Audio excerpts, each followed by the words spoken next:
آدمی نا مولا علی سے مذاق کرتا تھا.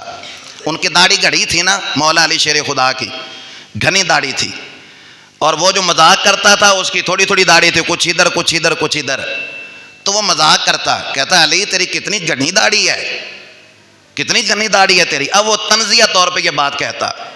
اب حضرت علی فرماتے بھائی گلاں مینوں بھی آندیاں نے, لیکن ہمارا یہ انداز نہیں ہے کہ ہم سامنے والے کے مذاق کا جواب, اس باتیں مجھے بھی آتی ہیں لیکن وہ بعد نہ آتا.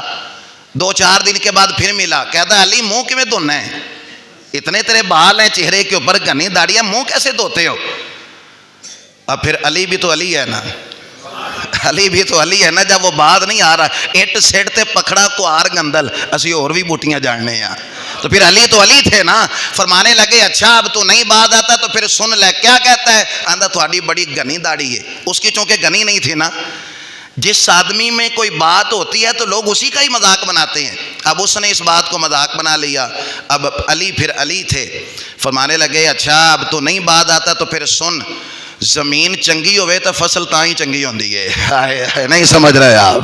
فرمایا زمین زرخیز ہو تو پھر ہی فصل اچھی ہوتی ہے. اب تیری زمین بنجر ہے, تیرے اتنے بال ہیں نہیں, تو پھر میں کیا کروں. آندھا علی آج معافی دے چا دوبارہ نہیں کروں گا, آج کی غلطی کی معافی دوبارہ نہیں کرو. بھائی مذاق نہ اڑائیں کسی کا, نہ طنز کریں کسی پر.